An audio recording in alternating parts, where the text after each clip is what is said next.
هذا أمجد عطوان يلعب الكرة العالية خطيرة، رأسية وصلت الآن. الله، نعم نعم نعم نعم، إنه بايش، إنه إبراهيم يسجل أول أهداف في اللقاء. أنتوا تسمعوني ولا؟ أنتوا تسمعوني ولا؟ قلت بأنني أريد أن أرى هدفا يحرك شكل المباراة، يغير نمط المباراة. يصحصحنا شوي، قالوا لي ولا يهمك، قالوا لي ولا تزعل، قالوا لي حبيب انت واحنا نسجل. يدعو النخلة 65,000 يحضرون يتابعون يشاهدون الثابتة التي لعبت وتدخل من خلالها الجامي، لكن غير ذلك لم يأتي خطر. وهنا لدينا كرة خطيرة للغاية تماما تماما، وبعد ذلك يأتي الإبعاد والتدخل من ثم. الأسماء لم تظهر هجوميا في هذه المواجهة حتى اللحظة. هذه لدينا رمية جانبية تلعب داخل منطقة الجزاء. أيمن حسين، أيمن حسين، الله الله الله الله.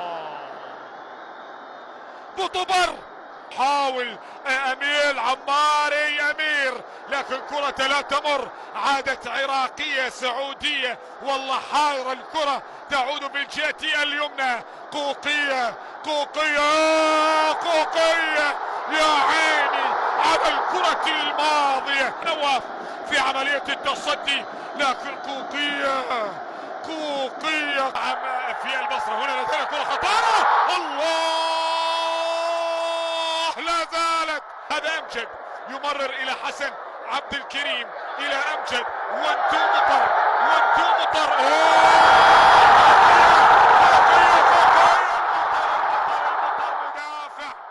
المطر يدافع، لا تضمن شيء، لا تأمن شيء.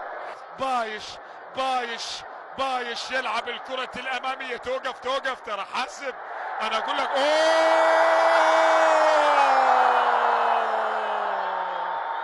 يا كرة على استغلال خطأ. هذه الكرة وراسية، يا أمجد، أمجد عطوان، نعم لعبها بالطريقة الممتازة. انتصارين سعوديين في مواجهة الفريقين. وهنا لدينا الكرة، ولكن نواف على أكثر من دفعة. رياض شراحيلي، ولذلك يأتي الخطأ الآن لمصلحة المنتخب السعودي. هذه اللقطة، هذه الكرة، وهذا نور صبري، وهناك يونس يصور. هدف الاطمئنان قبل نهاية اللقاء ب5 دقائق. تلعب، الله، لكن الكرة تجاوزت يا آسو، الكرة تجاوزت خط المرمى. ولذلك حكم اللقاء يرى بأن الهدف يلقى ولا دخلت أو لم تدخل. نعم دخلت، لكن يرى بأن الكرة مرت وتجاوزت لأنها مقوسة. لكن في فار قرار، لا ولا هدف هدف هدف هدف هدف هدف هدف